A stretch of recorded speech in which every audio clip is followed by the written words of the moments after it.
ఒక్కసారి అవకాశం ఇవ్వండి, గ్రామ అభివృద్ధి చేసి చూపిస్తా అంటున్న ఆదిరత్న నారాయణ నిర్మల్ జిల్లా భైంసా మండలంలోని సుంక్లి గ్రామంలో గ్రామ పంచాయతీ సర్పంచ్ అభ్యర్థిగా ఆదిరత్న నారాయణ సర్పంచ్ అభ్యర్థిగా పోటీ చేస్తున్న ప్రచారం ప్రారంభించారు. విలేకరులతో మాట్లాడుతూ గ్రామ అభివృద్ధి కోసం కృషి చేయడం తమ ప్రధాన లక్ష్యమని ఆదిరత్న నారాయణ తెలిపారు.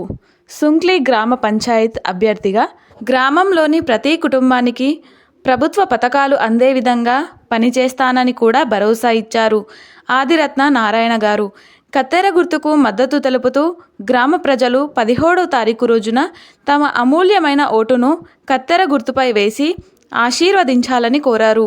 కత్తెర గుర్తుకు ఓటు వేసి అఖండ మెజారిటీతో తనను గెలిపించాలంటూ గ్రామస్తులను కోరారు. జై శ్రీరామ్, జై జై శ్రీరామ్, బోలో భారత్ మాతాకి. నేను ఒక రైతు కుటుంబం నుంచి వచ్చిన వ్యక్తిని. రైతు అంటేనే మన ఏ ప్రజలకు కూడా సహాయపడే వ్యక్తి. నేను 20 సంవత్సరాలు రైతుగా చేశాను. నాకు అనిపించింది మన గ్రామ సమస్యలు ఎన్నో ఉన్నాయి. మరి నేను కూడా ఎందుకు మన గ్రామ సమస్యల మీద దృష్టి పెట్టి గ్రామ సమస్యలను తీర్చకూడన్న ఉద్దేశంతో ఈరోజు రాజకీయంలోకి రావడం జరిగింది. మన గ్రామ సమస్యలు ఎవ్వున్నా ఒక పట్టుదలతోని నాయకుల సహకారంతో పరిష్కరిస్తూ మా గ్రామ సమస్యలు ఎవ్వున్నా మొట్టమొదటి సమస్య మా గ్రామ రైతులకు పెద్ద సమస్య, ఒక బిడ్డు సమస్య ఉండే.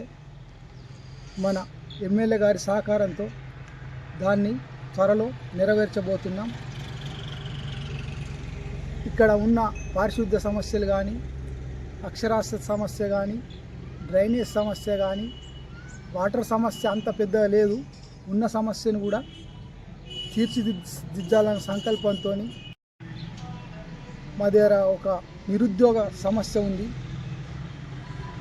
ఆ నిరుద్యోగ సమస్యను కూడా తీర్చడానికి మరియు ప్రతి రాష్ట్ర ప్రభుత్వ పథకాలు కానీ, కేంద్ర ప్రభుత్వ పథకాలు కానీ ప్రతి వ్యక్తికి అందేటట్లు కృషి చేస్తానని అందరూ ఆశించి, అందరి ఆశీస్సులతో నన్ను అఖండ మెజార్టీతో గెలిపించి మీరు సహకరించి